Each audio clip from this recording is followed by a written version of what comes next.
আশা করি সবাই ভালো আছো, সুস্থ আছো, যে যেখানে আছো। তো আজকে আমরা আবারও চলে এলাম ভার্সিটির master class chemistry first paper chapter 2 নিয়ে, গুণগত রসায়ন।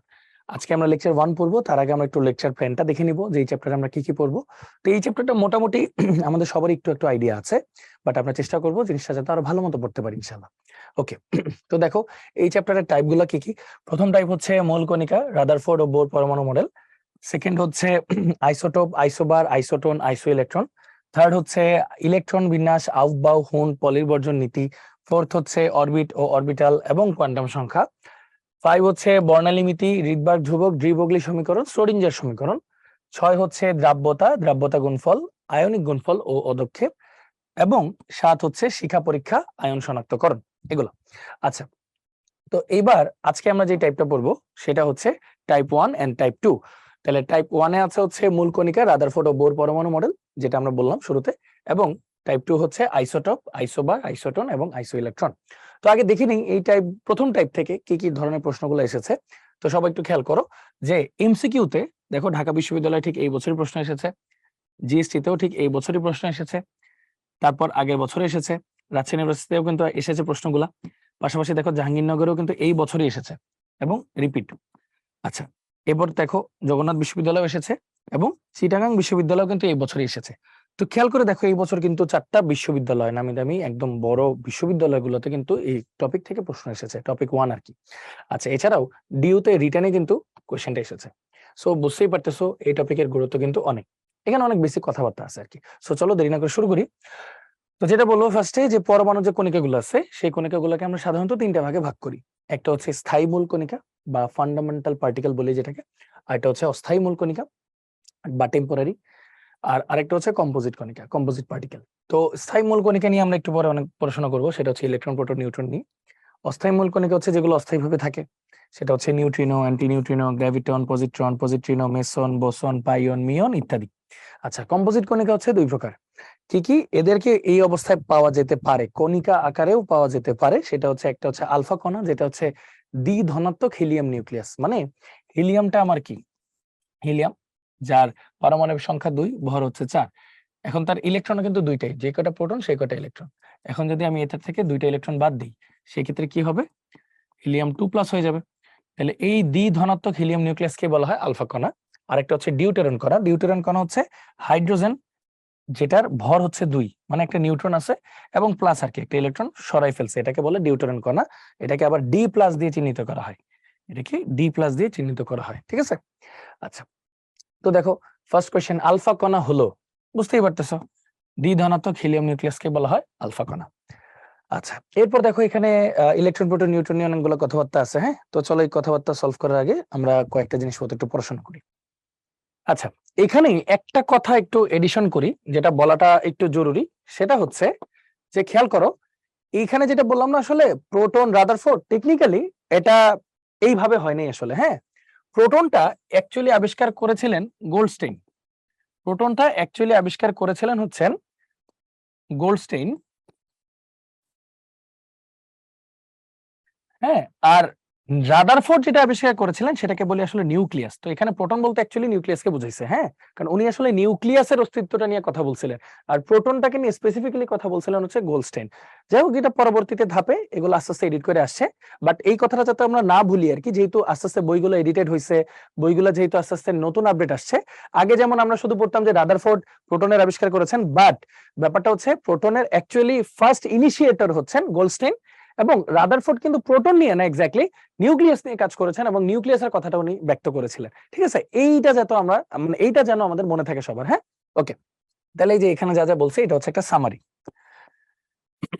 এতক্ষণ যা যা বলছে এটা একটা সামারি। হ্যাঁ, এটা হলো অ্যাকচুয়াল চার্জ, এটা হচ্ছে আপেক্ষিক চার্জ, এটা হচ্ছে ভর, এটা হচ্ছে রিলেটিভ মাস। রিলেটিভ মাস কি, ওই যে এমইউ তে কনভার্ট করা হয় যেটা আর কি, সেটা। আচ্ছা, তো এখানে মনে হয় এইটা ইলেকট্রন একটা একটু ভুল দিছে।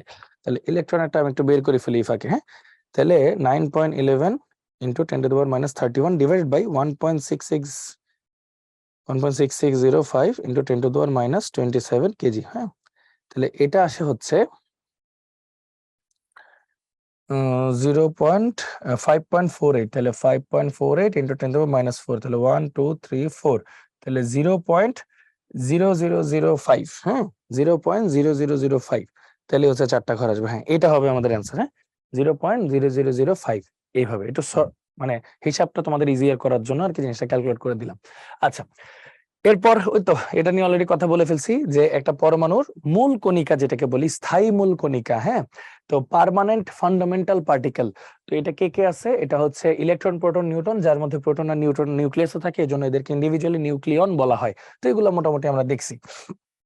আচ্ছা এছাড়াও এই যে এখানে অনেকজন বিজ্ঞানীর নাম লেখা আছে যাদের অবদান এই ইলেকট্রনের জগতে বা এই আমরা কি বলবো পরমাণু যে এত বিকাশ হয়েছে এই ব্যাপার সম্পর্কে যে আমরা জানতে পারতেছি, অনস্বীকার্য অবদান। হ্যাঁ যেমন তোমরা বলতে পারো যে ভাইয়া জন ডাল্টনের মতবাদ তো ভুয়া বা থমসনের মতবাদ তো ভুল বা ভুয়া। একটা জিনিস তোমাদেরকে বলি, হ্যাঁ সবসময় মনে রাখবা, ধরো তোমার চারপাশে সব বিশ্বস্ত মানুষ থাকে সব সময়, তুমি কিন্তু তাদের কদর করবা না, কারণ তুমি তো ছোটবেলা থেকে বিশ্বাস পেয়ে অভ্যস্ত। হঠাৎ করে কেউ একজন তোমার সাথে ধরো অবিশ্বাসের কাজ করলো, সে ফর এক্সাম্পল, তখন তুমি যারা বিশ্বস্ত তাদেরকে সমীহ করবা বেশি, ভালোবাসবা বেশি, শ্রদ্ধা করবা বেশি। আমাদের খারাপ না থাকলে আমরা ভালোটার কদর বুঝি না, ঠিক তেমনি উনি মডেলটা অ্যাটলিস্ট শুরু তো করছেন, এই শুরু করছেন দেখেই কিন্তু আস্তে আস্তে আস্তে আস্তে যত ডেভেলপ হয়েছে সবাই চেষ্টা করছে আচ্ছা ওনার যে মতবাদটা তার মানে এটা ভুল, আচ্ছা তারপর আরেকজন ডেভেলপ করছে ওনার এই মতবাদটা ভুল, ভুল থেকে ওনারা ঠিকটা ট্রাই করেন, আবার আরেকজন এসে ওনাকে ভুল করে আরেকটা ঠিক করেন, আস্তে আস্তে আস্তে আস্তে কত ভালো ডেভেলপ হয়ে গেছে। এটি আর কিছুই না, জাস্ট ডেভেলপিং, আর কিছুই না। সো ওনাদের প্রত্যেকেরই অবদান অনেক অনেক। এখন বলতেছে যে ভাইয়া ভুল পরে আমাদের লাভটা কি, ডিরেক্ট ভালোটা পড়লেই তো হয়। ইউ নেভার নো, আজকে যেটা সঠিক এটা কাল ভুলও প্রমাণিত হইতে পারে, ইউ নেভার নো। সো আর আরেকটা জিনিস যে আদর্শ গ্যাস বাস্তব গ্যাস পড়ি না, আদর্শ গ্যাস বলতে তো টেকনিক্যালি কিছু নেই, তো তারপরে তো আদর্শ সিস্টেমটা ধরে নিয়ে আমরা বাস্তবটা পড়ি। কিভাবে, যেমন ধরো পদ্মা সেতু হইলো পদ্মা নদীর উপর, এখন আমি যদি আদর্শ অবস্থা চিন্তা করতাম, মানে কি নদীর কোনো স্রোত নাই, বাতাসের কোনো বাধা নাই, রাস্তায় কোনো ঘর্ষণ নাই, তাহলে কত সুন্দর সেতু দাঁড়ায় গেছে। বাট বাস্তবে তো এটা হয় না, রাস্তাও ঘর্ষণ থাকে, বাতাসেরও বেগ থাকে, নদীরও প্রচুর স্রোত থাকে। তার মানে আমি যদি বাস্তবটা আদর্শটা চিন্তা করে আগে সমীকরণ গুলা শিখি বুঝি, তারপরে তো আমি একটার পর একটা এক্সেপশন ঢোকাইতে পারবো যে আচ্ছা বাতাসের বেগ থাকলে কি হইতো, ঘর্ষণ থাকলে কি হইতো, স্রোত থাকলে কি হইতো। একসাথে যদি ওই তিনটা আগে নিয়ে পড়তাম তাহলে তো আমি কোনো সমাধানে আসতে পারতাম না। নিয়ম এটাই, আদর্শ থেকে আস্তে আস্তে বাস্তবে যাওয়া, এরকমই আর কি, ভুল থেকে আস্তে আস্তে শেখা। ঠিক আছে, সবার অবদানই অনস্বীকার্য। আচ্ছা তো এখন শুরুতে আমরা যেটা পড়বো সেটা হচ্ছে রাদারফোর্ডের পরমাণু মডেল। তো উনি হচ্ছেন আর্নেস্ট রাদারফোর্ড। তো চলো ওনার পরমাণু মডেলটা পড়ি। তো আগে যে জিনিসটা পড়বো সে পরমাণু মডেলের আচ্ছা কিছু ইয়া দেওয়া আছে, আকার দেওয়া আছে। হ্যাঁ এই যে 4 × 10⁻³ ন্যানোমিটার পুরুত্বে সোনার পাত, এটা হচ্ছে এক এক সময় বই এক একটা দেওয়া থাকে। অ্যাকচুয়াল সাইজটা কি জানো? অ্যাকচুয়াল সাইজটা হচ্ছে 1000 অ্যাটমের সমান পরিমাণ সাইজ নিয়ে উনি কাজ করছিলেন। এটাই, এটা বলে হচ্ছে আলফা কণা বিক্ষেপণ পরীক্ষা। আমি তোমাদের বিক্ষেপণ পরীক্ষাটা দেখাই আর কি। হ্যাঁ ধরো এখানে হচ্ছে রেডিয়ামের একটা উৎস আছে, রেডিয়াম কি একটা তেজস্ক্রিয় না? রেডিয়ামের উৎস থেকে আলফা কণা নির্গত করছে আর কি উনি। হ্যাঁ রেডিয়ামের উৎস থেকে আলফা কণা নির্গত করছে। ওকে, মাঝখানে একটা রাখছে স্বর্ণ পরমাণু, স্বর্ণের একটা পরমাণু রাখছে, এই পাশে রাখছে একটা জিঙ্ক সালফাইডের পর্দা, যেটা কি তৈরি করতে পারে জানো? প্রতিপ্রভা, প্রতিপ্রভা বা ফ্লুরোসেন্স। আচ্ছা তোমরা এখন এটা জানো না প্রতিপ্রভা কি বা অনুপ্রভা কি, দুইটার মধ্যে পার্থক্যটা একটু কম বুঝো, এক এক বইয়ে প্যাচও লাগাইছে। প্রতিপ্রভা মানে হচ্ছে যখনই কোনো একটা কণা একটা পর্দায় গিয়ে আঘাত করবে বা কোনো আরেকটা পরমাণুকে গিয়ে আঘাত করবে, ওর সাথে সাথে দৃশ্যমান অঞ্চলে লাইট বিকিরণ করবে সাথে সাথে, এই জিনিসটাকে বলা হয় প্রতিপ্রভা। প্রতিবিম্বের মতো, দাঁড়াইলে সাথে সাথে নিজের বিম্ব দেখতে পারবা, মানে একটা কণা গিয়ে আঘাত করবে ওর সাথে সাথে ভিজিবল লাইট বিকিরণ করবে, প্রতিপ্রভা। আর যদি এমন হতো যে একটা কণা গিয়ে আঘাত করছে, ও অনেকক্ষণ ধরে আঘাতটা সঞ্চিত করে রাখছে এবং অনেকক্ষণ পর গিয়ে সে বিকিরণ করবে, এটাকে বলতাম অনুপ্রভা বা ফসফরোসেন্ট। ঠিক আছে, তাহলে আমরা কোনটা পড়বো অ্যাকচুয়ালি, যেটা সাথে সাথে মানে বিকিরণ দেয়? প্রতিপ্রভা বা ফ্লুরোসেন্ট। এবং যারা ফ্লুরোসেন্ট করে তাদেরকে ফ্লুরোসেন্স পদার্থ বলে আর কি। হ্যাঁ আচ্ছা এটা হচ্ছে জিঙ্ক সালফাইডের একটা পর্দা আর কি। হ্যাঁ পর্দাটার প্রলেপ হচ্ছে জিঙ্ক সালফাইড। ঠিক আছে, আচ্ছা তাহলে এবার একটু খেয়াল করো, উনি পরীক্ষা করছেন, উনি মোটামুটি রেডিয়াম প্রায় 20,000টা দিচ্ছেন। হ্যাঁ একটু সুন্দর মতো আঁকার চেষ্টা করি।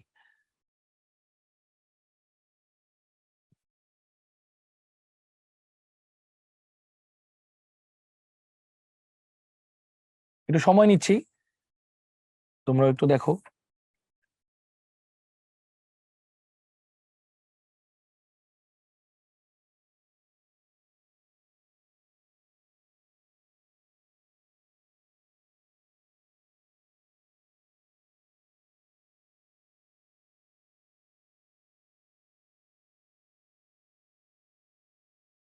ওকে, একদম মোটামুটি একটা চিত্র আঁকার চেষ্টা করলাম, হ্যাঁ, জিনিসটা কি। ওকে, তো সবাই একটু খেয়াল করো, এটা ভাইয়া কি আঁকলাম। উনি আলফা কণাগুলো নিক্ষেপ করছেন।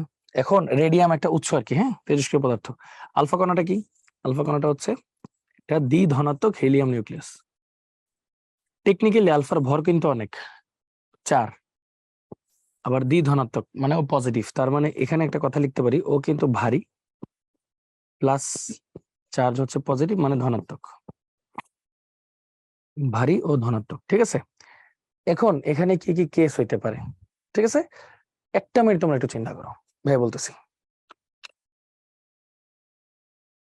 আচ্ছা, তো তোমরা দেখো এখানে কি কি দেখা লাগলো, চিন্তা করো। এটা তো একটা পরমাণু, হুম, আলফা কণাগুলো মোটামুটি ভারী। এই পুরা রিজিয়নে সে কিন্তু কোনো বাধা পায়নি, কোনো বাধা পায়নি। এই ছোট্ট একটা রিজিয়নে, এই ছোট্ট একটা রিজিয়নে সে একটা বাধা পাইছে, ছোট্ট একটা রিজিয়নে বাধা পাইছে কেমন? এখানে মোটামুটি কিছু কণা বেঁকে গেছে, আর 20,000টার মধ্যে একটা কণা, 20,000টার মধ্যে একটা কণা ফেরত চলে আসছে, এক্স্যাক্টলি ফেরত চলে আসছে। কেন বুঝলো? এই যে এখানে যে আঘাত করতেছিল, তখন প্রতিপ্রভা তৈরি হইতেছিল। এখন 20,000টা প্রতিপ্রভা দেখছে, একটা দেখে নাই, মানে 19,999টা দেখছে, একটা দেখে নাই, মানে একটা পুরোপুরি ফেরত চলে আসছে। তাহলে এই জায়গাটাতে অবশ্যই এমন কেউ আছে যে ভারী, কারণ ভারী ভারীর সাথে সংঘর্ষ করছে, প্লাস অবশ্যই ফেরত তো দেওয়ার কথা না, তাহলে সইরে যাওয়ার কথা। তাহলে পুরোপুরি ফেরত কখন দিব? যখন ফুল বিকর্ষণ হবে। আলফা হচ্ছে ধনাত্মক, তাহলে মাঝখানে অবশ্যই কেউ একজন আছে যে পুরোপুরি ধনাত্মক, এজন্যই তো পুরোপুরি ফেরাই দিছে। আর এখানে কেউ ধনাত্মক নাই, এজন্য এখানে ফেরাই টেরাই দেয় নাই, কোনো ঝামেলা হয়নি। তাহলে এই যে এই জায়গাটার নাম উনি দিয়েছেন হচ্ছে নিউক্লিয়াস, এই জায়গাটার নাম উনি দিয়েছিলেন হচ্ছে নিউক্লিয়াস। তাহলে প্রথম স্বীকার্য কি ছিল? পরমাণুর কেন্দ্রে সমস্ত ভর সঞ্চিত থাকে, কারণ ভরগুলো যদি এই পাশে থাকতো বাধা পাইতো, বাধা পাইতো, বাট সমস্ত ভর এখানে ছিল দেখে বাধাটা এখানেই পাইছে। পরমাণুর কেন্দ্রে সমস্ত ভর সঞ্চিত থাকে, এর নাম দিয়েছেন উনি নিউক্লিয়াস, সিম্পল। আচ্ছা, নিউক্লিয়াসের নাম দিয়েছেন। এরপর উনি বলছেন, দেখো এরপরের কনসেপ্টটা আরো মজার, হ্যাঁ, আমার এটা তো পজিটিভ, আলফা গুলা তো সব পজিটিভ, আর এই পর্দায় কখন যাবে বলতো? যখন এই জিনিসটা পুরোপুরি নিউট্রাল থাকবে, এরকম না? চিন্তা করো, কেন্দ্র তো নিউক্লিয়াস, পরমাণুর সমস্ত ধনাত্মক আধান কেন্দ্রে পুঞ্জীভূত থাকে, এটাই কিন্তু উনি বলছে, হ্যাঁ, সমস্ত ধনাত্মক আধান কেন্দ্রে থাকে। তাহলে একটু খেয়াল করে দেখো তো, ইলেকট্রন গুলা তাহলে অবশ্যই কোথায় আছে? বাইরে আছে বা যেখানে ইচ্ছা আছে। কিন্তু একটু চিন্তা করে দেখো তো, প্রোটন যে কয়টা আছে, মানে ধনাত্মক আধান যে কয়টা আছে, ইলেকট্রনও সেই কয়টাই আছে। কেমনে? দেখো, এই যে আলফা, আলফা গিয়ে ওরে আঘাত করে তারপর পর্দায় গেছে। এখন চিন্তা করো তো, যদি এটা পজিটিভলি চার্জ হইতো শুধু, তাহলে তো ওর সাথে বিকর্ষণ করে এদিকে থেকে যাইতো, কখনো এই পাশে যাইতো না। আবার ও যদি নেগেটিভ চার্জ হইতো, তাহলে আলফা ওর সাথে গিয়ে বিক্রিয়া করে এদিকে পড়ে থাকতো, কিন্তু পর্দায় যাইতো না। পর্দায় কখন যাবে? যদি ও পুরোপুরি ওভারঅল নিউট্রাল হয়, চার্জ নিরপেক্ষ হয়। এটাই উনি বলছে, যেহেতু এখানে গিয়ে আঘাত আনছে, তার মানে কি? এটা তো একটা পজিটিভ কণা দিছিলাম, তার মানে এটার কোনো চার্জ নাই, এই জন্যই তো গেছে, মানে ওভারঅল কোনো চার্জ নেই। তার মানে একটি, এটা দ্বিতীয় স্বীকার্য, একটি পরমাণুর সমস্ত মানে যে কয়টা ধনাত্মক চার্জ থাকবে সেই কয়টাই তার ঋণাত্মক চার্জ থাকবে। সিম্পল কথা, মানে পরমাণু সামগ্রিকভাবে তড়িৎ নিরপেক্ষ বা চার্জ নিরপেক্ষ। সিম্পল, যে কয়টা প্রোটন থাকবে সে কয়টা ইলেকট্রন থাকবে, এরকম হচ্ছে একটা কথা ছিল। আচ্ছা, তাহলে দ্বিতীয় স্বীকার্য শেষ। তৃতীয় স্বীকার্যটা যখন উনি দিছে, তখনই আসলে বিপত্তিটা বাঁচছে।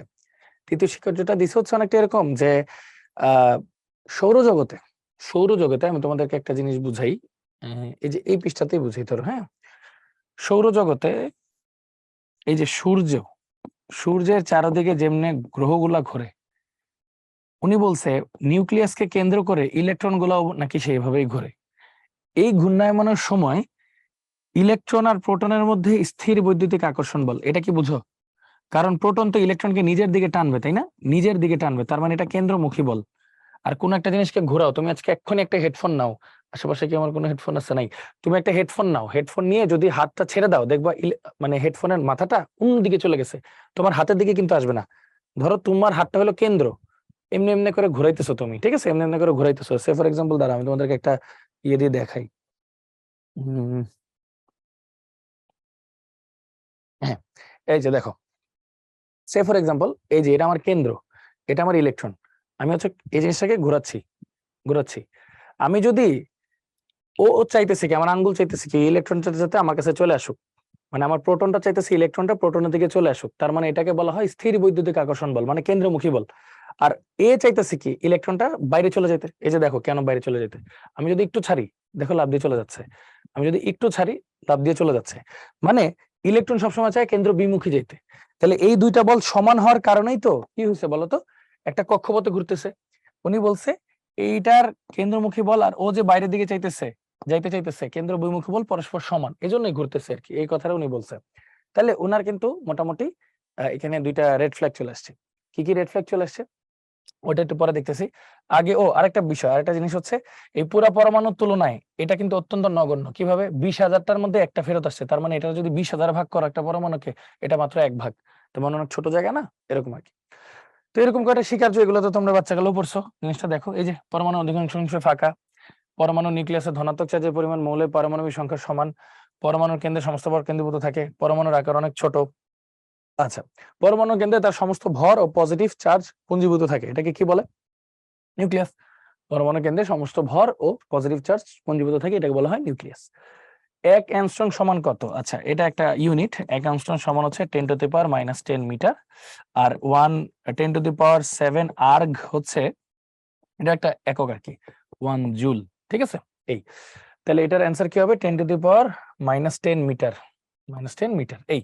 আচ্ছা, তারপর দেখো বোর পরমাণু মডেল। আচ্ছা, বোর পরমাণু মডেলে যাওয়ার আগে আমি জাস্ট ওই যে রাদারফোর্ডের একটা সীমাবদ্ধতা বলে যাই, দুইটা সীমাবদ্ধতা বলে যাই। প্রথম হচ্ছে ম্যাক্সওয়েলের যে কোয়ান্টাম তত্ত্ব বা ওই যে ইলেকট্রন ঘূর্ণন তত্ত্ব অনুযায়ী বা ম্যাক্সওয়েলের তড়িৎ চুম্বকীয় তত্ত্ব অনুযায়ী, তুমি খেয়াল করো একটা আধান যদি জাস্ট ঘুরতেই থাকে, প্রথমে যতটুকু ঘুরলো এখন কিন্তু এনার্জি আর আগের মতো নাই, একটু কম ঘুরবে একটু কম ঘুরবে একটু কম ঘুরবে, একসময় কেন্দ্রে পতিত হবে, তার মানে কি নিউক্লিয়াস ধ্বংস হয়ে যাবে। তার মানে এই একটা সমস্যা। আর একটা সমস্যা হচ্ছে গ্রহ নক্ষত্র সব চার্জ নিরপেক্ষ, বাট ইলেকট্রন প্রোটন হচ্ছে চার্জ যুক্ত, তার মানে এই গ্রহ নক্ষত্র কথাটাও ভুয়া। আচ্ছা, আরো তুমি চাইলে 118টা 120টা মানে সীমাবদ্ধতা লিখতে পারবে। কিভাবে? উনি কিন্তু শক্তি নিয়ে কিছু বলে নাই, উনি বেগ নিয়ে কিছু বলে নাই, ব্যাসার্ধ নিয়ে কিছু বলে নাই, উনি বর্ণালী নিয়ে কিছু বলে নাই, উনি হাইড্রোজেনের বর্ণালী বলে নাই, হিলিয়ামের বলে নাই, লিথিয়ামের বলে নাই, বেরিলিয়াম, বোরন, কার্বন, এরকম 118টার নাম যদি জানো, আরো 118টা তুমি হচ্ছে বলতে পারবা যে এদের বর্ণালী বলে নাই। তারপর আবার এমনি বলতে পারো উনি 1 ইলেকট্রন হোক, 2 ইলেকট্রন হোক, 3 ইলেকট্রন হোক, কারো বর্ণালী ব্যাখ্যা করতে পারে নাই, এরকম আর কি। সো অসংখ্য সীমাবদ্ধতা লিখতে পারবো, বাট স্টিল এটা একটা মাইলস্টোন, এটলিস্ট শুরু তো করছেন, এরকম আর কি। আচ্ছা, এবার আসি বোর পরমাণু মডেল। বোর আসলে রাদারফোর্ডেরই ছাত্র ছিলেন। এখন উনি ওনার গবেষণা করছেন, করে হচ্ছে উনি অ্যাকচুয়ালি নোবেল পেয়ে গেছেন 1922 সালে। বোর 1922 সালে নোবেল পেয়ে গেছিলেন, এবং উনি 1913 সালে ওনার মডেলটা দিয়েছিলেন। হ্যাঁ, ওনার মডেলের প্রথম স্বীকার্যই ছিল যে রাদারফোর্ডে যেটা সীমাবদ্ধতা ছিল সেটা হচ্ছে ইলেকট্রনগুলো কতগুলো স্থায়ী বৃত্তাকার কক্ষপথে ঘুরে, ইলেকট্রনগুলো কতগুলো স্থায়ী বৃত্তাকার কক্ষপথে ঘুরে। হ্যাঁ, এই দেখো ফার্স্ট হচ্ছে শক্তি স্তর সম্পর্কিত তথ্য দিছিল যে ইলেকট্রনগুলো কতগুলো স্থায়ী বৃত্তাকার কক্ষপথে ঘুরে, এই কক্ষপথে থাকাকালীন তারা সাধারণত শক্তি শোষণ করে না, বিকিরণ করে না, স্থির থাকে, এবং নিচের স্তরে থাকার সময় তার শক্তি কম লাগে, উপরের স্তরে থাকতে হলে তার শক্তি বেশি লাগবে, এরকম আর কি। একদম স্থায়ী কক্ষপথের শক্তি, ব্যাপারটা অনেকটা এরকম যে রাদারফোর্ডেরটা হইলো যে আমার হাতে আমার আম্মা টাকা দিয়ে বলছে যা, দুই চোখ যেদিকে যাও দিয়ে যাগে, এরকম। তো একসময় তো টাকা শেষ হয়ে যাবে, একসময় মরে যাবে রাস্তায়, এরকম। কিন্তু আমি যদি ধরো বাসা থেকে একবার উদ্ভাস যাই, উদ্ভাস থেকে আবার বাসায় আসি, এই যে সাইকেলটা, এই সাইকেলে আম্মা একটা নির্দিষ্ট টাকা দিয়ে দিল, আমি সাইকেল অতিক্রম করলাম। এরপর ধরো একদিন আমার উদ্ভাস থেকে যাইতে হইতে পারে আমার একটা কাজিনের বাসায়, তারপর বাসায় আসতে হইতে পারে, তাহলে টাকা একটু বেশি লাগবে, তাহলে অন্য কক্ষপথ শক্তি একটু বেশি, তাহলে আম্মা টাকাটা একটু বাড়াই দিবে। আম্মা যদি টাকা কমায় দেয় তাহলে কি আমি ওই সাইকেলটা যাইতে পারবো? পারবো না, ওরকম আর কি। ওইভাবে চিন্তা করো, কষ্ট করে পারবো, ওই কষ্ট ইলেকট্রন করতে পারে না। ঠিক আছে, এমনি চিন্তা করো। হ্যাঁ, আচ্ছা, তো এটা গেল ফার্স্টটা শক্তি স্তর সম্পর্কিত কতগুলো স্থায়ী বৃত্তাকার কক্ষপথ। তাহলে এখানে একটা প্লাস পয়েন্ট, স্থায়ী বৃত্তাকার, এই যে আকারের কথা কিন্তু বলছে, বৃত্তাকার কক্ষপথ, এটার ধারণা কিন্তু দিচ্ছেন উনি। হ্যাঁ, 2 কৌণিক ভরবেগ সম্পর্কিত প্রস্তাব। আচ্ছা, কৌণিক ভরবেগ জিনিসটা কি? দেখো, একটা কণা আছে, এর ভরও আছে, এ যদি একটা নির্দিষ্ট দিকে ঘুরে তাহলে তার কি আছে? বেগও আছে, তাই না? এই দুইটা গুণফলকে বলা হয় ভরবেগ। আর এটা যদি একটা নির্দিষ্ট কেন্দ্রকে সেন্টার করে ঘুরে, তাহলে এই জিনিসটাকে আমরা বলবো কৌণিক ভরবেগ, যেহেতু একটা অ্যাঙ্গেল করে ঘুরতেছে। ধরো এই পাশে আছে, এখন একটা অ্যাঙ্গেল, এই পাশে আছে, এখন একটা অ্যাঙ্গেল, এরকম একটা অ্যাঙ্গেল করে ঘুরতেছে, তো এটাকে বলবো আমরা কৌণিক ভরবেগ। তখন আর কি ব্যাসার্ধটা গুণ হয়ে যায়, কারণ কৌণিক ভরবেগ হচ্ছে ব্যাসার্ধটা গুণ হয়ে যায়, এটা ইকুয়াল টু NH/2π বলা হয় আর কি। এন হচ্ছে স্বাভাবিক, তুমি চিন্তা করো তো ভাই, জাস্ট কমন সেন্স খাটাই তোমার। হ্যাঁ, দেখো এটা একটা কক্ষপথ, এটা আরেকটা কক্ষপথ। এখান থেকে আর এখান থেকে একজনের যাত্রা শুরু করলো, একই সময়ে ওরও এদিকে আসতে হবে, ওরও এদিকে আসতে হবে। তাহলে ওর কিন্তু অল্প বেগ দিলেই হবে, আর ওর বেগটা দিতে হবে বেশি যদি একই সময় আসতে হয়। তাহলে অবভিয়াসলি কৌণিক ভরবেগ কার বেশি? পরেরটার। আরো উপরে হইলে আরো উপরেরটার বেশি। এজন্যই বলছে কৌণিক ভরবেগ হচ্ছে কক্ষপথের সমানুপাতিক, কক্ষপথ যত বেশি হবে তত বেশি। আর এটা হলো ওই যে ধ্রুবকটা, এতর গুণ। প্রথম কক্ষপথের মান হলে h/2π, দ্বিতীয়তে দ্বিগুণ, তৃতীয়তে 3 গুণ, এরকম আর কি জিনিসটা, আর কিছুই না, সিম্পল একটা সূত্র। আচ্ছা, তারপর পরমাণুস্থ কোন ইলেকট্রন নিম্ন শক্তি থেকে উচ্চ শক্তি স্তরে গমন করলে, নিম্ন শক্তি থেকে উচ্চ শক্তি স্তরে যদি গমন করি, তাহলে ও যখন শক্তি পায় নিম্ন থেকে উচ্চতর গেল, তাহলে কি ওর স্থিতিশীলতা হ্রাস পাইলো না? ও শক্তি শোষণ করে লাফ দিয়ে উপর স্তরে চলে গেল, এই তাহলে স্থিতিশীলতা হ্রাস পায় গেল। পরমাণুটি আয়নিত হয়, আয়নিত হয় যখন পুরোপুরি একটা ইলেকট্রন সরাই নিব বা একটা ইলেকট্রন দিব। পরমাণু গতিশক্তি বৃদ্ধি পায় না, এখানে কিন্তু আসলে গতিশক্তি বৃদ্ধি পায় নাই, এটা ইলেকট্রন শোষণকে লাফ দিয়ে উপর স্তরে গেল, আবার লাফ দিয়ে নিচের স্তরে চলে আসবে। হ্যাঁ, টেকনিক্যালি এখানে গতিশক্তি নেই, এখানে শক্তির একটা চেঞ্জ আসছে, বাট গতিশক্তি বৃদ্ধি বা হ্রাস নাই, মোট শক্তি সমানই থাকে। হ্যাঁ, তো এটা হয়নি আর কি। তাহলে অ্যান্সারটা হবে হচ্ছে তোমার শুধু এক, অ্যান্সারটা হবে শুধু এক। তারপর হচ্ছে কোয়ান্টাম তত্ত্বের উপরে যে আরেকটা লাস্ট শিকার্য, এটা তো খুবই মজা শিকার্য। এটা উনি বলছিলেন যে ওই যে একটা নির্দিষ্ট পরিমাণ শক্তি শোষণ করে লাফ দিয়ে উপর স্তরে গমন করে, আবার একটা নির্দিষ্ট পরিমাণ শক্তি বিকিরণ করে লাফ দিয়ে নিচের স্তরে গমন করতে পারে। তাহলে এই যে শক্তির পার্থক্য, এটাকে ই দিয়ে প্রকাশ করা যায়। এটা যে প্লাঙ্কের সূত্র, যেটা E equal to H nu, এইচটা হচ্ছে প্লাঙ্কের ধ্রুবক, তাহলে ই ইকুয়াল টু এটার আবার লেখা যায় hc/λ। ঠিক আছে, এরকম আর কি, নির্দিষ্ট শক্তি সূত্র আর কি। এখান থেকে পরে যে বর্ণালী টর্নালী আসছে, যেটা আমরা পরবর্তী লেকচার দেখবো ইনশাল্লাহ আস্তে আস্তে, টেনশনের কোনো কারণ নেই। আচ্ছা, তাহলে দেখো আলফা বিটা গামা কণাগুলোর চার্জ কি? কিচ্ছু লাগবে না ভাই, খালি একটু চিন্তা করবা, আলফা কি? হিলিয়াম নিউক্লিয়াস, দ্বি ধনাত্মক, তাই না? তাহলে +2 কোথায় আছে দেখো, অ্যান্সার এটাই। তাহলে এতে করে কি কি তথ্য পাইলে? আলফা +2, বিটা তাহলে -1, গামা তাহলে 0, শেষ। এই যে একটা তথ্য নিজেই পাইছো, এটা ঢাকা বিশ্ববিদ্যালয়ে এই বছর আসছে। আচ্ছা, কোয়ান্টাম ধারণার প্রবর্তন কে? কোয়ান্টাম ধারণার প্রবর্তন হচ্ছে, দেখো ফ্যারাডে তো ফ্যারাডে সূত্র করছে, থমসন তো যে ইলেকট্রন, রাদারফোর্ড প্রোটন, তাহলে অবশ্যই কোয়ান্টাম করছে ম্যাক্স প্লাঙ্ক। ঠিক আছে, ম্যাক্স প্লাঙ্ক। আচ্ছা, জাহাঙ্গীরনগরে আসছে এবছর। পরমাণুর নিউক্লিয়াসে থাকে, নিউক্লিয়াসে কি থাকে বলো? পরমাণু নিউক্লিয়াসে থাকে হচ্ছে নিউক্লিয়ন, নিউক্লিয়ন কে? প্রোটন আর নিউট্রন, তাহলে থাকে হচ্ছে প্রোটন আর নিউট্রন। এটা চিটাং ইউনিভার্সিটিতে এবছর আসছে, সহজ প্রশ্ন না, খুব ডিফিকাল্ট কিন্তু কিছু না। ঠিক আছে, আচ্ছা, নিউক্লিয়াসে ইলেকট্রন প্রোটন একসাথে থাকবে কোন তত্ত্ব অনুযায়ী? রাদারফোর্ড, তাই না? ধ্বংস হয়ে যাবে ইলেকট্রন নিউট্রন, বা শুধু নিউট্রন, এরকম থাকার প্রশ্নই নেই। আচ্ছা, নিম্নলিখিত কোন কণার ভর সবচেয়ে কম? শোনো, প্রোটনের ভর আছে, নিউট্রনের ভর আছে, আলফারও ভর আছে। ফোটন হচ্ছে যার স্থির ভর 0, যার স্থির ভর 0, এটাকে বলা হয় ফোটন, তার মানে ওর সবচেয়ে ভর, মানে সবচেয়ে কম ভর। তো এটা চিটাং ইউনিভার্সিটিতে 22 সালে আসছে। বোর মডেলের সীমাবদ্ধতা কি? আচ্ছা, বোর মডেলের যেমন মানে সীমাবদ্ধতা তো পরে বলবো, আগে বলি সাফল্য। সাফল্য তো আছেই, উনি কক্ষপথ সম্পর্কে ধারণা দিচ্ছে, মানে প্রধান কোয়ান্টাম সংখ্যা। তারপর হচ্ছে উনি আকার, যেটাকে বলি আমরা আকার, আকার সম্পর্কে ধারণা দিছে। উনি হচ্ছে আকৃতি সম্পর্কে ধারণা দিতে পারে নাই। তারপর উনি কিন্তু শক্তি, বেগ, ব্যাসার্ধ এগুলো সম্পর্কে ধারণা দিছে, কিন্তু বললাম তো আকৃতি সম্পর্কে ধারণা দিতে পারেনি, মানে যে মানে সাবশেল, তারপর অরবিটাল, এগুলো সম্পর্কে ধারণা দিতে পারে নাই। স্পিন কোয়ান্টাম সংখ্যা সম্পর্কে ধারণা দিতে পারে নাই। অনেক ধরনেরই কিন্তু মানে সীমাবদ্ধতা আছে। আচ্ছা, তাহলে ফার্স্টে আমরা কি বলবো, যে আকার, আকার দিছে, হ্যাঁ, উনি আকৃতি দিতে পারে নাই। মানে সহজ বাংলা যদি বলি, সাবশেল, মানে শেল সম্পর্কে ধারণা দিছে, সাবশেল দেয় নাই। তারপর হচ্ছে অরবিটাল দেয় নাই। তারপর হলো স্পিন সম্পর্কে দেয় নাই। আচ্ছা, আর উনি বর্ণালীর ব্যাখ্যা দিতে পারছে, বাট ওই বর্ণালীর ব্যাখ্যাটা হচ্ছে শুধুমাত্র এক ইলেকট্রন যাতে তাদের জন্য প্রযোজ্য। হ্যাঁ, যেমন হাইড্রোজেনের কিন্তু একটা ইলেকট্রন, আবার হিলিয়াম প্লাসের একটা ইলেকট্রন, লিথিয়াম 2 প্লাসের একটা ইলেকট্রন, বেরিলিয়াম 3 প্লাসের একটা ইলেকট্রন, বোরন 4 প্লাসের একটা ইলেকট্রন, কার্বন 5 প্লাসের একটা ইলেকট্রন, মানে এদের বর্ণালী উনি ব্যাখ্যা করতে পারছে, মানে এক ইলেকট্রনের বর্ণালী ব্যাখ্যা করতে পারছে, কিন্তু মাল্টিপল ইলেকট্রন হলে কিভাবে বর্ণালী হতো উনি এটা ব্যাখ্যা করতে পারে নাই। সিম্পল। তো এরকম আরো অনেক ধরনের সীমাবদ্ধতা বের করা যায়, বাট স্টিল এটা একটা মাইলস্টোন, বর্ণালী। তারপর এখান থেকে বর্ণালীর সুন্দর সূচনা হয়েছে, তারপর আস্তে আস্তে আমরা অনেক কিছু জানতে পারছি।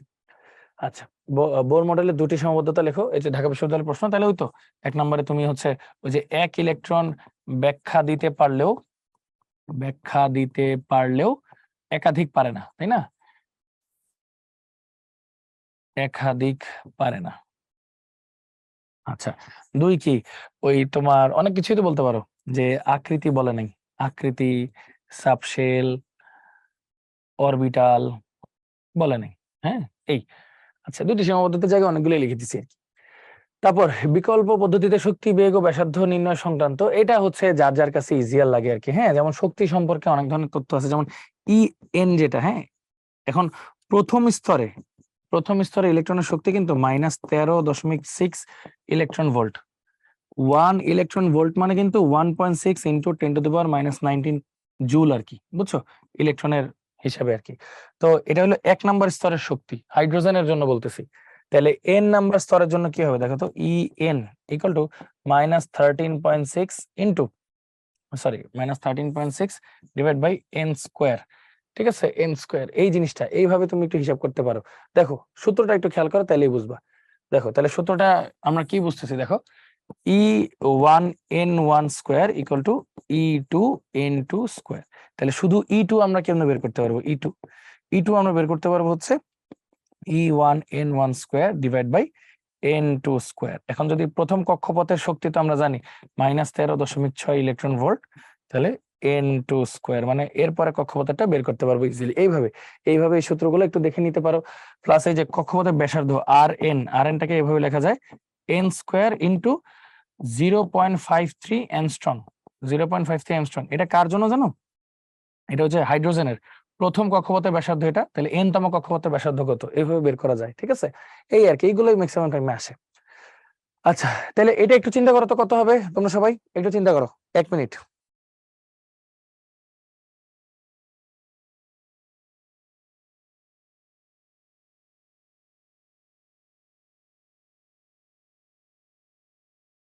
ওকে, তো যেটা বললাম, হিলিয়ামের প্রথম ও দ্বিতীয় শক্তি স্তরের শক্তির পার্থক্য কত ইলেকট্রন ভোল্ট। হ্যাঁ, আচ্ছা, তো একটু খেয়াল করে দেখো, আমরা যদি সূত্রটা বসাই বা ওই যে ওই সূত্রটা যদি ওইভাবে আসি যে EN বা কত প্রথম স্তর আর বলছে কত দ্বিতীয় স্তরের মধ্যে শক্তির পার্থক্য কত।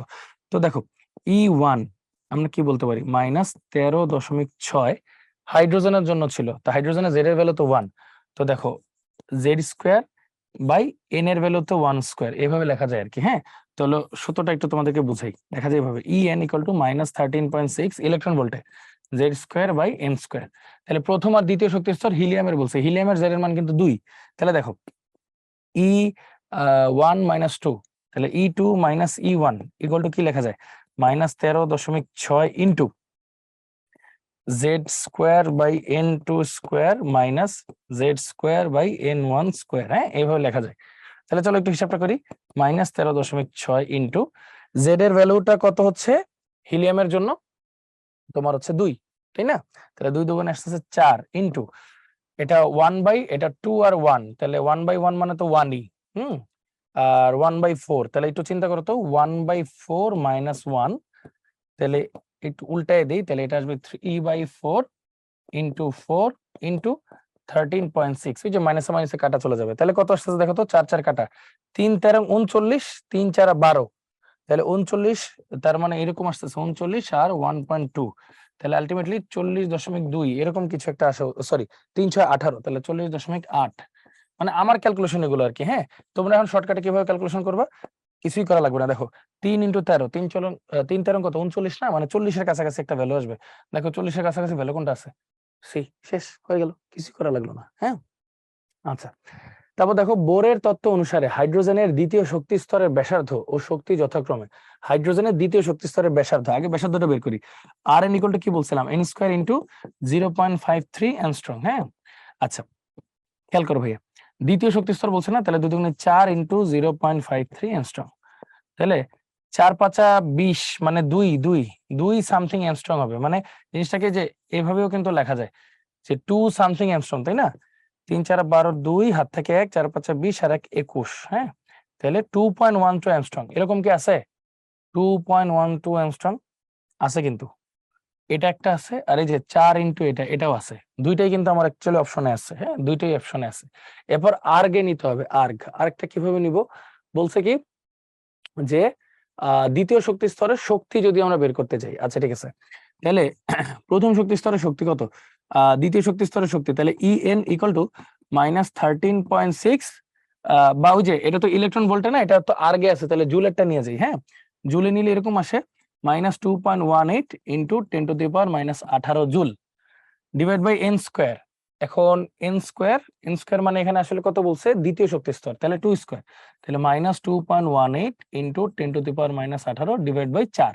তাহলে এটার শুধু 2 ধরো আর কি, হ্যাঁ, তাহলে এটা কাটাকাটি করো, তাহলে নিচে একটা 2, হাফ মানে কত 0.5 না, তাহলে এটাকে অনেকটা এভাবে লেখা যায় না যে 0.5 ইন্টু 10⁻18, এটা তো জুলে আছে, আর্গে নিলে কি হবে 0.5 ইন্টু 10⁻18 ইন্টু 10⁻7 আর্গ, তাই না, কি বলছিলাম 1 জুল মানে 10⁻7 আর্গ, তাহলে এই জিনিসটাকে একটু শর্টে কি লেখা যায় 0.5 ইন্টু 10⁻11 আর্গ, তাই তো 0.5 ইন্টু 10⁻11 আর্গ। তাহলে দেখো তো অ্যান্সার কোনটা আসতেছে, এই দেখো 0.5 মাইনাস তো আছে, মাইনাসটা দেইনি, -0.5 ইন্টু 10⁻11 আর্গ, শেষ। তাহলে অ্যান্সার কিন্তু বি, এটার সাথে এই যে এটার সাথে আর মিলে নাই কিন্তু, ঠিক আছে, অ্যান্সার কিন্তু বি হয়ে গেছে আমাদের। আচ্ছা, পরমাণু তো অরবিটালের আর ওই সময় আসলে ক্যালকুলেটর ছিল, বুঝছো, তো টেনশনের কোনো কারণ নেই, বাট এরকম ডিজিট গুলা কাটাকাটি করা যায়।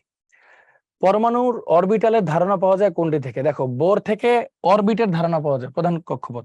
রাদারফোর্ড থেকে কিছুই ধারণা পাওয়া যায় না, আউটবাউ থেকেও কিছু ধারণা, এগুলোর ধারণা পাওয়া যায় না, তার মানে অবশ্যই কোয়ান্টাম বলবিদ্যা থেকে অরবিটালের ধারণা পাওয়া যায়, ঠিক আছে। আচ্ছা, তারপর দেখো কার্বন স্কেল অনুসারে মৌলের আপেক্ষিক পারমাণবিক ভর ইকুয়াল টু একটি পরমাণুর ভর বাই কার্বন 12 আইসোটোপের 1/12 অংশের ভর। আচ্ছা, তো কার্বন 12 একটি পরমাণুর ভর ইন্টু 1/12 অংশের ভর মানে হচ্ছে 1 এমইউ, হ্যাঁ 1 এমইউ। কার্বন 12 একটি পরমাণুর ভর যত, সেটাকে 12 দিয়ে ভাগ করলে আমরা এই জিনিসটা পেয়ে যাই 1.6605 ইন্টু 10⁻27 কেজি, এটা কিন্তু আগেই বলছি। তাহলে খেয়াল করো সোডিয়াম পরমাণুর ভর কত, তাহলে বলছে কি সোডিয়াম পরমাণুর ভর কত, মানে একটি পরমাণুর ভর কত, তাহলে সূত্র কি, এটার আপেক্ষিক পারমাণবিক ভর ইন্টু 1 এমইউ 1.6605 ইন্টু 10⁻27 কেজি।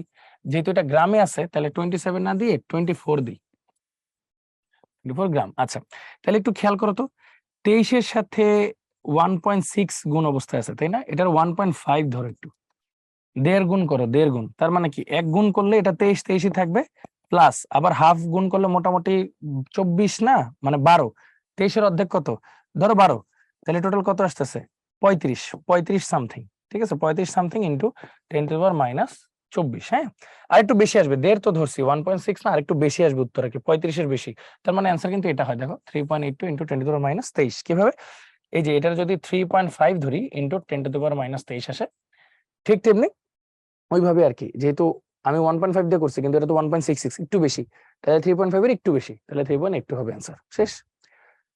আচ্ছা, তারপর দেখো একটি ম্যাগনেসিয়াম পরমাণুর ভর কত কেজি, একটি ম্যাগনেসিয়াম পরমাণুর ভর কত কেজি, তাহলে ম্যাগনেসিয়ামের ভর, ঠিক আছে, ভর ইন্টু আমরা কি লিখবো যে এই ভরটা কার, ধরো 1 মোলের, তাই না, একটু চিন্তা করো এই ভরটা কার 1 মোলের, তাহলে একটি পরমাণুর কত, তাহলে এটা হচ্ছে 6 পয়েন্ট, যদি একটু চিন্তা করো, দাঁড়াও ওয়েট, একটি ম্যাগনেসিয়াম পরমাণুর ভর কত, ঠিক আছে, ফার্স্ট অফ অল আমার কি বের করতে হবে, একটি পরমাণুর ভর মানে কি ম্যাগনেসিয়ামের ভর ইন্টু এই যে 1.6605 যেটা অ্যাটমিক মাস ইউনিট যেটা বলি আমরা আর কি, হ্যাঁ, তো এটাকে একটু ঘুরায় লিখতে হবে এখন, সেটা হচ্ছে দেখো 1 মোলের ভর n ইজ ইকুয়াল টু তোমার W/m, আবার কি লেখা যায় n/na, এইভাবে কিন্তু লেখা যায়, তাই না, বলছে একটা পরমাণুর ভর কত, তাহলে এটার মান 1, এটার মান কি 6.023 ইন্টু 10⁻23, ডাব্লিউর মান জানতে চাই স্যার, এম হলো 24, তাহলে ডাব্লিউ ইকুয়াল টু কত 24 ডিভাইড বাই 6.023 ইন্টু 10⁻23। এখন বলছে কেজিতে, এটা তো গ্রামে, কেজিতে কনভার্ট করতে হলে কি হবে, আরো 1000 দিয়ে ভাগ হবে, আরো 1000 দিয়ে ভাগ হবে, তাহলে 24 ভাগ এটা, 24 ভাগ এটা, এই যে অ্যান্সার, ঠিক আছে, ওকে ওকে, তাহলে আমাদের টাইপ 1 শেষ। এবার আমরা যেটা পড়বো সেটা হচ্ছে টাইপ 2। কি বলছে, আইসোটোপ, আইসোবার, আইসোটোন, আইসো ইলেকট্রন, এটা কিন্তু সোজা একটা টাইপ, হ্যাঁ, তাও দেখো এবার ঢাকা বিশ্ববিদ্যালয় এখান থেকেও কোশ্চেন আসছে, বরাবরই আসে, এগ্রিগুচ্ছতেও আসছে, রাজশাহী ইউনিভার্সিটি, জাহাঙ্গীরনগর বিশ্ববিদ্যালয়, জগন্নাথ বিশ্ববিদ্যালয়, চিটাগাং বিশ্ববিদ্যালয় কিন্তু এই বছরই আসছে, পাশাপাশি খুলনা বিশ্ববিদ্যালয়, বাংলাদেশ এগ্রিকালচার ইউনিভার্সিটি, এটাতেও আসছে, রিটেনে আসে নাই, বাট হোনোস আসতেও পারে, গুরুত্ব কিন্তু অনেক আসলে, হ্যাঁ, অনেকবার কোশ্চেন গুলো আসছে। তাহলে চলো ফার্স্টে কনসেপ্টটা শিখি, এখানে দেখো একটা বাচ্চাকালের কনসেপ্ট দেওয়া আছে, তো বাচ্চাকালের কনসেপ্ট গুলো আমি তোমাদেরকে একটু বুঝাই, একটা আলাদা পেজ নিয়ে বুঝাই, তাহলে আরো ভালো মতো বুঝবা। ধরো অক্সিজেন আছে আমার কাছে, অক্সিজেনের কত, এখানে আছে হচ্ছে ধরো 8, এখানে আছে ধরো 16, তাহলে এগুলো দিয়ে আসলে কি বুঝায়, এটা দিয়ে বোঝা হচ্ছে তার মানে জেড, এটা দিয়ে বোঝায় হলো এ, মানে একটা কোয়েশ্চেন করতে পারো, ভাই জেড কি? জেড হচ্ছে একটা জার্মান শব্দ, জাল থেকে আসছে। জাল, জাল মানে হচ্ছে নাম্বার, নাম্বার সংখ্যা। এটার অর্থ হচ্ছে আসলে অ্যাটমিক নাম্বার, অ্যাটমিক নাম্বার। এখন একটা কোয়েশ্চেন করতে পারতা, ভাইয়া এ নিলেও তো হইতো, অ্যাটমিক নাম্বার এ দিয়েও তো এটা প্রকাশ করা যেত। না ভাইয়া, এ দিয়ে অলরেডি অ্যাটমিক মাসকে প্রকাশ করা হয়, তাহলে এন দিয়ে তো প্রকাশ করা যেত। এন দিয়ে হচ্ছে তোমার অ্যাটমের নাম্বারকে প্রকাশ করা হয়, তার মানে কেউ বাদ নাই, এজন্য একটা জার্মান ওয়ার্ডকে নিয়ে আসছে আর কি। হ্যাঁ, জাল নাম্বার। আচ্ছা, তাহলে আমার প্রোটন কয়টা? 8। আমার ম্যাস কত? Atomic mass 16। তাহলে নিউট্রন কত হবে? অ্যাটমিক ম্যাস থেকে প্রোটন বাদ দিতে হবে, অ্যাটমিক ম্যাস থেকে প্রোটন বাদ দিতে হবে, তাহলে 8টা। এই আর কি, সিম্পল। তাহলে ধরো সোডিয়ামের ক্ষেত্রে আসি, সোডিয়াম প্লাস 11 23, এটা দিয়ে বোঝায় প্রোটন নাম্বার। ও, আর কোন চার্জড পার্টিকেল না থাকলে যে কটা প্রোটন সেই কটা ইলেকট্রনই থাকে, ঠিক আছে। আচ্ছা, এবার আসি প্রোটন 11। ইলেকট্রন কয়টা? ইলেকট্রন হলো প্রোটনের সমান থাকবে, বাট এখানে দেখো সোডিয়াম প্লাস মানে একটা ইলেকট্রন ইমিটেড হয়েছে, তাহলে একটা ইলেকট্রন কমে গেছে, তাহলে 10টা। আর অ্যাটমিক মাস হচ্ছে 23, তার মানে নিউট্রন কত? অ্যাটমিক মাস থেকে প্রোটন বাদ দিলে নিউট্রন পাওয়া যাবে 12। ঠিক আছে, তাহলে নিউট্রন, প্রোটন, ইলেকট্রন আশা করি তোমরা বের করতে পারছো, যেটা হচ্ছে যে এখানে দেওয়া আছে আসলে। হ্যাঁ, এখানেই দেওয়া আছে আসলে কিভাবে বের করা যায়। চলো চলো আয়রন এটা একটু করে, একটু বড় তাই না? আয়রন এটা ধরে দিলাম 56, এটা দিলাম 26, এটা দিলাম 3+। তাহলে খেয়াল করো, এটা প্রোটন কত? 26, ইলেকট্রন কত? প্রোটনের সমানই হবে, কিন্তু এখানে 3+ মানে তিনটে ইমিটেড হয়েছে, তিনটে ইমিটেড হয়েছে, তার মানে 23। অ্যাটমিক মাস হচ্ছে 56, তাহলে নিউট্রন কত? 56 মাইনাস 26, মানে টোটাল মাস থেকে যদি আমি প্রোটনটাকে বাদ দিই তাহলে আসবে হচ্ছে 30, তাহলে টোটাল আসবে হচ্ছে 30। ঠিক আছে, দেখো মিলে গেছে, দেখো জিনিসগুলো কিন্তু মিলে গেছে। আচ্ছা, এবার আসি আইসোটোপ কি, আইসোবার কি, আইসোটোন কি, আইসো ইলেকট্রন কি। এটা খুব সহজ। আইসোটোপ লাস্ট ওয়ার্ডটা দেখো, প দিয়ে বোঝায় প্রোটন, মানে প্রোটন সেম হবে, বার দিয়ে ভর, ভর সেম হবে, টোন দিয়ে নিউট্রন সংখ্যা সেম হবে, আর আইসো ইলেকট্রন মানে ইলেকট্রন সংখ্যা সেম হবে, সিম্পল। আচ্ছা, এগুলো সাধারণত চার্জড পার্টিকেলের জন্যই হয়, চার্জড পার্টিকেলের জন্যই হয়। ঠিক আছে, তো চলো একটু দেখাই। ধরো এই যে প্রথমটা কি বলছে, আয়রন নিকেল। চলো এই দুইটার দেখো তো ভর সমান না, তার মানে এদেরকে আমরা বলবো আইসোবার, আইসোবার ভর সমান। আচ্ছা, এদের আবার দেখো ভরও সমান না, প্রোটন সংখ্যাও সমান না, তাহলে এই দুইটা বিয়োগ করে দাও, এই দুইটা বিয়োগ করলে আসে নিউট্রন, তাহলে কত? 12। এই দুটো বিয়োগ করলে আসে 12, নিউট্রন সমান, তাহলে বলবো আইসোটোন, আইসোটোন। ঠিক আছে, আচ্ছা, ভর সমান হলে আইসোবার, নিউট্রন সমান হলে আইসোটোন। এরপর এদের খেয়াল করো, ভরও সমান না, পারমাণবিক সংখ্যাও সমান না, তাহলে বিয়োগ করে দাও, 8 8 8, তাহলে নিউট্রন সমান, তার মানে এটাও আইসোটোন। আচ্ছা, এদের দেখো পারমাণবিক সংখ্যা সমান, তার মানে উইদাউট এনি ডাউট এটা হবে আইসোটোপ, আইসোটোপ। পদ দুই যে লাস্টে প্রোটন সংখ্যা সমান আর কি। হ্যাঁ, আচ্ছা, এবার দেখো চার্জ পার্টিকেল দেখলে আর কিছু লেখা লাগবে না, বুঝবো এটা আইসো ইলেকট্রন। কিভাবে দেখো, এখন এদের বিয়োগ করো, এদের ভরও সমান না, পারমাণবিক সংখ্যাও সমান না, ভর বিয়োগ করো, নিউট্রন বের করো 12, এটা বের করো 10, এটাও বের করো 12, নিউট্রনও সমান না, তার মানে এখন কি দেখতে হবে? ইলেকট্রন দেখতে হবে। তাহলে একটু খেয়াল করো, এখানে প্রোটন আছে 10টা, তাহলে ইলেকট্রনও 10টা থাকা উচিত, কিন্তু একটা ইলেকট্রন চলে যাওয়াতে এখন ইলেকট্রন হয়ে গেছে কিন্তু 10টা, মানে প্রোটন আছে 11টা, ইলেকট্রন 11টা থাকা উচিত, কিন্তু একটা প্লাস হওয়া মানে হচ্ছে একটা ইলেকট্রন চলে গেছে, তার মানে আমার ইলেকট্রন হয়ে গেছে 10টা। এটার ক্ষেত্রে খেয়াল করো, প্রোটন আছে 9টা, তার মানে ইলেকট্রনও 9টা, মাইনাস মানে একটা ইলেকট্রন ঢুকছে, তার মানে ইলেকট্রন বাড়ছে, তাহলে ইলেকট্রন হয়ে গেছে 10টা। এবার এখানে খেয়াল করো, প্রোটন 12টা মানে ইলেকট্রনও 12টাই, কিন্তু 2+ মানে কি দুইটা ইলেকট্রন চলে গেছে, তার মানে 12 থেকে দুইটা চলে যাওয়া মানে এখন কয়টা আছে? 10টা। তাহলে এদেরকে কি বলবো আমরা? ইলেকট্রন সংখ্যা সমান, যেহেতু আইসো ইলেকট্রন, এদেরকে আমরা বলবো হচ্ছে আইসো ইলেকট্রন, আইসো ইলেকট্রন। ঠিক আছে, আচ্ছা, তো চলো কয়েকটা এক্সাম্পল দেখি। কার্বন ডাইঅক্সাইডের সম ইলেকট্রন বিশিষ্ট আয়নটি হলো, ঢাকা বিশ্ববিদ্যালয়ে এই বছর আসছে। এখন দেখো, কার্বন এ টোটাল ইলেকট্রন কয়টা আছে ভাইয়া? 6টা। অক্সিজেনের টোটাল ইলেকট্রন কয়টা আছে? 8টা, মানে ওই তো নিউট্রাল যেহেতু। হ্যাঁ, তাহলে অক্সিজেন আছে এখানে 2টা, তাহলে কত? 16 প্লাস 6, তাহলে কত হইলো? 22টা ইলেকট্রন আছে কার মধ্যে? এটা আমার দেখতে হবে এখন। হ্যাঁ, খেয়াল করো, নাইট্রোজেন ইলেকট্রন আছে 7টা, প্লাস অক্সিজেন আছে 8টা, আর একটা মাইনাস মানে একটা ইলেকট্রন ঢুকছে +1, তাহলে কত? 8 7 15 1 16টা, হইলো না? অক্সিজেনের প্রত্যেকটাতে ইলেকট্রন আছে কিন্তু 8টা করে, তাহলে 3 × 8 প্লাস এই মাইনাস মানে আরেকটা ইলেকট্রন ঢুকছে, তাহলে 3 × 8 24 আর 1 25টা ইলেকট্রন, হইলো না? ক্লোরিনের ইলেকট্রন প্রোটন সংখ্যা সমান 17টা, প্লাস অক্সিজেনের প্রোটন ইলেকট্রন সমান মানে 8টা প্লাস এই যে ইলেকট্রন একটা ঢুকছে, তাহলে কত হয় 18 8 26টা। আচ্ছা নাইট্রোজেনের ইলেকট্রন কিন্তু 7টা করে, 3 7 21, আর এই যে আরেকটা ইলেকট্রন ঢুকছে 22টা, তাহলে কার সাথে মিলছে 22, এই নাইট্রোজেনের কাছে মিলছে, শেষ হয়ে গেছে, মানে N3 মাইনাসের সাথে মিলছে আর কি। হ্যাঁ 22টা। ঢাকা বিশ্ববিদ্যালয়ের এবছরের কোশ্চেন। আইসোবার বলতে বোঝায়, এই যে বলছে কি আইসোবার, বার মানে ভর সংখ্যা, বলতে বোঝায় পরমাণুর একই ভর সংখ্যা, ঠিক আছে, ভর সংখ্যা। আচ্ছা আইসোবার বলতে কিন্তু আসলে ভর সংখ্যাটা বুঝাইতেছে, ঠিক আছে। ওকে ওকে, তো আমরা এটা দেখলাম আইসোবার যেহেতু ভর সংখ্যা সমান। এরপর আসে আইসোটোন বলতে কি বোঝায়, চিটাগাং ইউনিভার্সিটিতে দেখো কত প্রশ্ন আসছে, হ্যাঁ তাও অনেক কনফিউজিং। আইসোটোন মানে হচ্ছে নিউট্রন সংখ্যা সমান, তাই না? এই দেখো আইসোটোন বলতে বোঝায় একই পরমাণুর, মানে পরমাণুর একই নিউট্রন সংখ্যা, ঠিক আছে, নিউট্রন সংখ্যা সমান। এগুলোতেই মানুষ কনফিউজ হয়, এত সহজ প্রশ্ন দেখলে ভুল করে বসে, এটা কিন্তু করা যাবে না। হ্যাঁ আচ্ছা, তারপর দেখো এই দুইজনের মধ্যে কি, দেখো প্রোটন সংখ্যাও মিলতেছে না, ভর সংখ্যাও মিলতেছে না, তাহলে দুইটা বিয়োগ করে দাও 8, দুটো বিয়োগ করে দাও 8, কি মিলছে, নিউট্রন সংখ্যা মিলছে, তার মানে তারা হচ্ছে আইসোটোন। নিউট্রন সংখ্যা যেহেতু মিলছে তারা হচ্ছে আইসোটোন। কোনটি তেজস্ক্রিয় আইসোটোপ? আচ্ছা এদের মধ্যে তেজস্ক্রিয় আইসোটোপ আসলে কোবাল্ট, এটা হচ্ছে ক্যান্সার এর জন্য ইউজ করা হয় আর কি। হ্যাঁ তেজস্ক্রিয় আইসোটোপ। আচ্ছা তারপর দেখো কোন পরমাণু সর্ববহিস্থ শক্তি স্তরে একই সংখ্যক ইলেকট্রন বিদ্যমান? সর্ববহিস্থ শক্তি স্তরে একই সংখ্যক ইলেকট্রন থাকে একই গ্রুপে যারা থাকে, ঠিক আছে। এই দেখো হাইড্রোজেন লিথিয়াম এরা একই গ্রুপে আছে, তাহলে তাদের সর্বশেষ কক্ষপথ ইলেকট্রন একটা একটা করে। হিলিয়ামের আছে 2টা, কার্বনের আছে 4টা, কার্বনের আছে 4টা, ম্যাগনেসিয়াম আছে 2টা, অক্সিজেনের আছে 6টা, নাইট্রোজেন আছে কিন্তু 5টা। তো একটারও মিলবে না আসলে, হ্যাঁ ওদেরটাই মিলবে এক এক।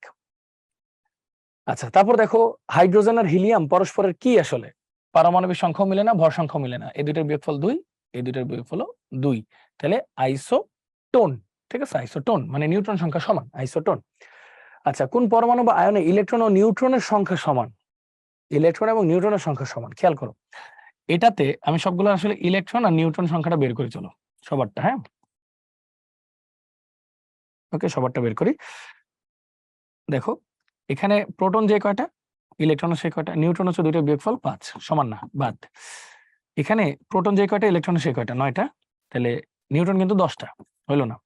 এটাতে একটু খেয়াল করো, এখানে ইলেকট্রন প্রোটনের সমান না, কিন্তু কিভাবে, এখানে ইলেকট্রন প্রোটনের সমান যদি হইতো, এখানে কিন্তু আবার প্লাস চলে আসছে, আয়ন চলে আসছে, তার মানে এখানে ইলেকট্রন 11টা ছিল কিন্তু একটা চলে গেছে, তার মানে এখানে ইলেকট্রন কিন্তু 10টা।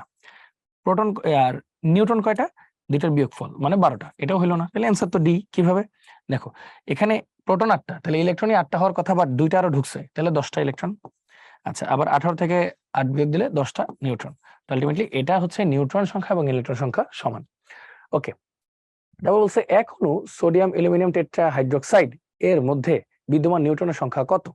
খুব সহজ, খেয়াল করো সোডিয়ামের নিউট্রন সংখ্যা কত হবে, 11 থেকে 23 বিয়োগ দাও 12, তাহলে 12 প্লাস অ্যালুমিনিয়ামে কত, অ্যালুমিনিয়াম হচ্ছে 13 থেকে 27, তাহলে কত হলো 14, হ্যাঁ 14 প্লাস অক্সিজেনে কত 8, 8টা প্লাস হাইড্রোজেনে তো কোনো নিউট্রন নাই, 0 ইন্টু 4 আর কি, তাহলে কত হলো 26 প্লাস 4টা 32, তাহলে কত হলো 58, 58টা নিউট্রন আছে, 58টা নিউট্রন আছে। দেখো সিম্পল কোশ্চেন কিন্তু। হ্যাঁ আচ্ছা PH4+ আয়নে কতটি ইলেকট্রন বিদ্যমান, PH4+ আয়নে কতটি ইলেকট্রন বিদ্যমান, খেয়াল করো ফসফর আছে, টোটাল ইলেকট্রন কিন্তু আছে 15টা, ফসফর আছে 15টা, হাইড্রোজেনে আছে একটা করে 4টা, আর প্লাস মানে কি একটা ইলেকট্রন চলে গেছে, তাহলে একটা ইলেকট্রন গেছে গিয়া, তাহলে ইলেকট্রন টোটাল কয়টা হইলো 19 - 1 মানে 18টা, তাহলে অ্যান্সার হইলো 18টা, ঠিক আছে, ভুল করা যাবে না।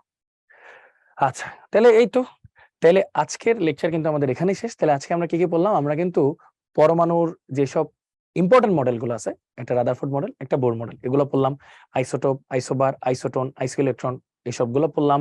পাশাপাশি আমরা কিন্তু জিনিসগুলো জানলাম যে কিভাবে এই জিনিসগুলো আসলে কাজ করে বা ওয়ার্ক করে, ঠিক আছে। তো আশা করি তোমরা লেকচারটা ঠিক মতো বুঝতে পারছো এবং কোশ্চেনগুলো সলভ ঠিক মতো নিজেরাই পারছো, আশা করি ইনশাল্লাহ। তো সবার জন্য অনেক অনেক দোয়া এবং হচ্ছে শুভকামনা, সবাই সুস্থ থাকো, ভালো থাকো, আল্লাহ হাফেজ, আসসালামু আলাইকুম।